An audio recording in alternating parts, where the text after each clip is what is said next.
Hot. Mike, now we can breathe. Yeah. For once. Yeah. I mean, what was it? Just 2 points that, yeah? 2 points to draw?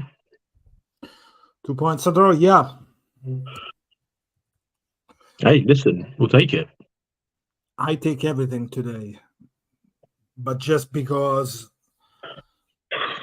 we were just a kick away from the victory, I can say, and we get the ball back when they were attacking the last 78 minutes we're in, when we made the last turnover.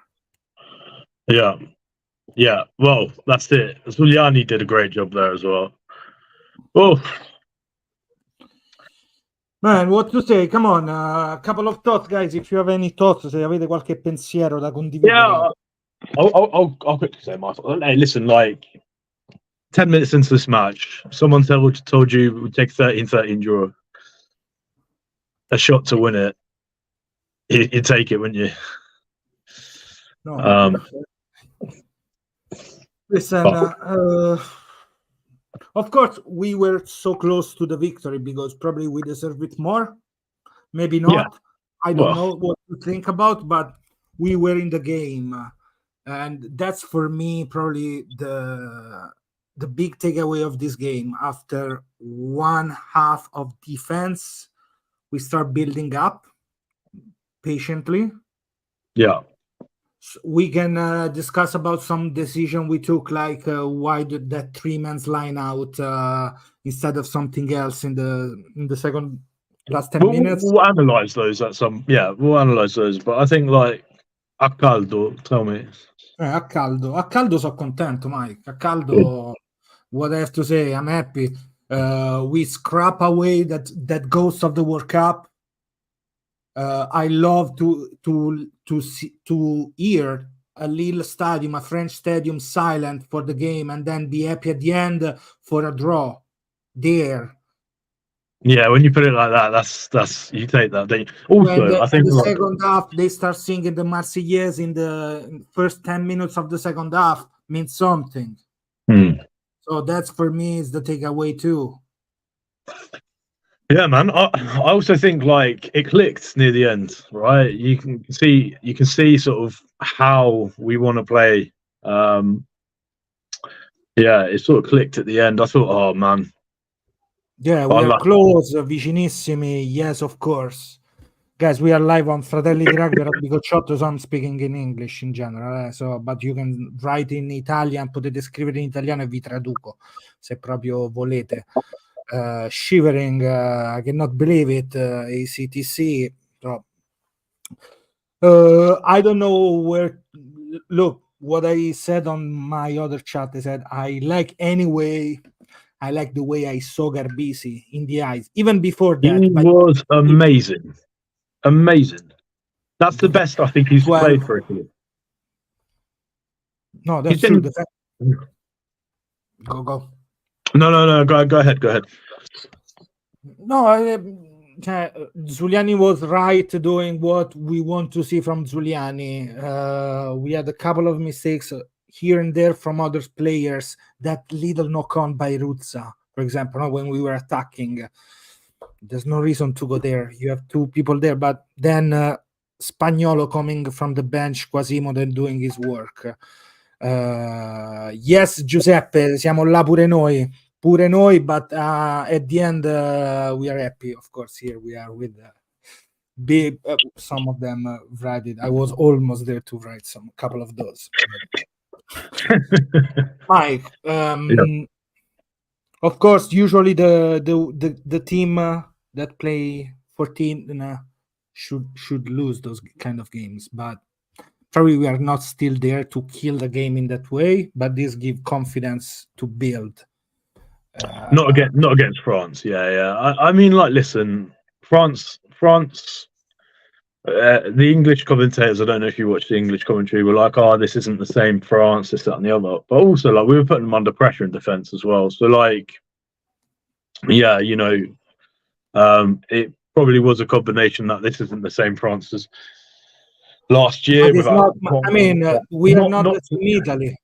Yeah, that's exactly the point. We're not the same Italy, and yeah, good to see. And I think Quesada, like I said to you, he was going to earn his stripes from this week from the Ireland game, and he's sort of shown a little bit like what we can do. I mean, it's tough pill to swallow that it's a draw, but hey, we take it. We'll call it karma for the Australia match, and then hopefully all other ones come towards us. But a lot to improve on. We've got 2 tough games coming up, but two games that we could probably go. Antonio, I think you're missing the point. It's not the 6th place. For me, the wooden spoon is something that I don't want to see. And with this, you don't have the wooden spoon anyway, because the wooden spoon is when you lose the full games, right? Am I right? No. Also, yeah. So 6th place. Anyway, but it's not that the point. Yeah. Because you were not expecting to see a game going in that way. Everybody was saying, if I go in some chats, I can see, they're gonna give us 40 points, they're gonna give us those points, or why Menoncello is on the wing. Mate, Menoncello was unreal every week. He was the best player on the pitch. Let's have him there all the time. I'm happy with that. No, but also think about we want other people in the team. I get it, but that is the whitewash. Sorry, it's not a whitewash, Mister. Thank you, Gambero. Here I'm reading a couple of messages from our chat. Menoncello was unreal, unstoppable. Vincent had a great game as well. We only got upper hand on scrums when they decided to keep a man out wide. A lot of positive, but also a lot of negatives. They shouldn't be hidden by the result. That's true too. But hey, we played poorly and we drew with France. That's what we need to say. We didn't play the best of our ability, right? Oh, do you remember what I said 2 weeks ago? I was like, if we play 80-90% of our potential based on the first game against England, and then if we use Cardiff when we run away at Cardiff as the benchmarker as our best, we can make the best teams in the world like suffer. We were probably similar sort of where we were at with England, certainly in the second half. And we made one of the best teams in the world suffer. We still got a lot more room to grow ourselves. So, hey. I mean, who lost this game is not Italy, it's France, if we have to say. Yeah. Well, I mean, yeah. Like it was in France. Were what 10-0 up, weren't they? Yeah. I mean, we came back and we did what we needed to do, but now the big point, it's already thinking next, no? Is if we're gonna go up and down with the performance, a classic Italian thing, or we're gonna stick with a defensive effort. Yeah, no, we need to find the energy for Scotland. Like Scotland are going to be riding a high. Yeah, no, absolutely. So tomorrow we're gonna speak about this game, the next game too, at the classic weekly podcast. But I mean, I think it's great. I like the way even Varney tackles today, like he did against Ireland, I can say. That was the Varney of the Premiership today. Sorry? That was the Varney of the Premiership today. Like confident with his kicking, making decisions like that. Even in attack, his like support lines were brilliant. Good. Like I want our boys to be confident and like play well and blessed. Yeah, we're gonna think about how all the players are after this game, and after that we have to think how to prepare the game. So after all what Quesada said this week, all the speculation, too much speculation about what he said, I think in general, then we can speak about tomorrow probably. I think this is the good answer on a building process from Italy. Yeah, today was the mark of the defense, right? Defense got us out of trouble. what we were looking for was to stay tight in the game. We've been there all this game. We were almost close. It's the second out of 3 games, and the second was Ireland that smashed us. But the other 2 games we were so close, both situations, to get points anyway. Because today the best was finding a defensive point. Lost. Yeah, and I think, like you said, right, like we saw a lot of positives today. Like I think, especially in the second half, Gael Fiku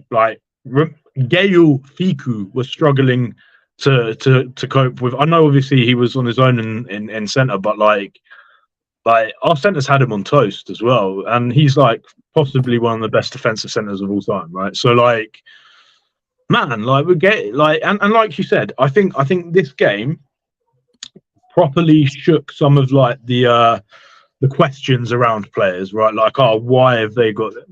Hey, perfect, right? We got Brex, who had a sensational game, right? We had who else? Menoncello on the wing, brilliant game.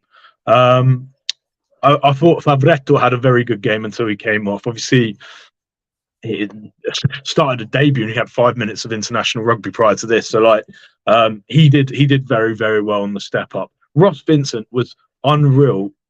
Quesada put some bold calls on the table for this game. How good was he as well? Like, they paid off. They paid off. Exactly. Mori, no line breaks in the defense, because that was the big, huge question about him, and was there with good connection. We can, man, if we have to say something like not good, of course, we don't have a back three that it's able to kick so well, because we saw a couple of times doing that. When they were kicking long, yeah, we were struggling. Yeah, long, we need those good kicks. We don't have those Ioane style of kicking there. Did Marin come in at fullback at the end? Fullback, he covered well. The scrum works, I think. Under I'll need to find my comment from like the under-20s where we like we need to keep him at fullback. Hey, good to have him an option there, because he has a monster boot as well. So like, we were talking about kicking already. Like, it looks like Quesada's looking a little bit at the future. Where are our deficits? Where can we find the attributes and the strengths of the players? Boom. Still got Pani as well to play. Man, we're moving in the right direction. I'm quite happy with that, to be honest. Man of the match, if you have to give a man of the match. That's probably the hardest question, because probably the team, I can say the team today. I don't have one. Let's say Menoncello, maybe. Yeah, Menoncello. For like, just because of how even the try, right? It was off his line break, and yeah, and he like defensively, he just stood up, right? He stood up early. France had some good players as well. That's the thing, like. But Jalibert was out for injury. I don't care, because this is. Is this what people are saying already? Of course they're gonna say that. Of course they're gonna say that. Mate, who cares? Like, how many games have we had injuries, like multiple yellow cards, red cards dictate the outcome? No one ever talks about that. They just point at the score and they make a narrative about Italy. Like, no, like, the boys showed heart. They worked their arse off in the first half. They literally bled, like, and fought for every single scrap. And then in the second half, the game opened up. Maybe because of Dante leaving, maybe not. We don't know. I know a lot of people be like, oh, it's because of that, right? But we found opportunities to attack. We grew in confidence, and we were playing some really nice ball. So credit where credit's due. I think, it's a tale of two halves. Like, if Wales would have come back against Scotland to win the other week, people wouldn't have been necessarily saying, oh, how it's because of this, it's because of that. They would have congratulated Wales and moved on. So we deserve the same respect as a rugby playing nation, right? That's the respect. So I hope also the on that way, because I'm reading stuff on Twitter like crazy. This is the best result of Italy in France ever in the story of nation, and people is saying worst France ever. Vaffanculo. I can say that. Vaffanculo. Well, you say this, right? Like, if France did what France do, right? Like, I remember multiple. Well, they always do red cards against Scotland. Like, at least we got a rub of the green. And I said to you at half time, like, I just want a bit of rub of the green. We got our rub of the green. Like, it was a reckless, dangerous tackle, and it was a red card. Like, that's not our fault. You play who's in front of you, and ultimately we played better than them in the second half. Vast majority of the second half, we were on top. Vast majority of the first half, they're on top, right? Do I think that we deserve the win? Probably, right? Probably, because we kept our discipline. We did less handling errors. If you look at the stats across the board, right? Oh, between first and second half was completely different. So different. But anyway, I know we're going to talk about tomorrow. So we're going to speak tomorrow night for a long time. So if you want to listen us talking tomorrow about this game and upcoming game, probably with some more data analysis, thoughts, see you tomorrow at 9 p.m. Italy time, 8 p.m. UK time for the Fratelli di Rugby podcast tomorrow. A draw is a draw. Ok. Ciao a tutti, Mike. Ciao, buona serata. Ciao. Ciao.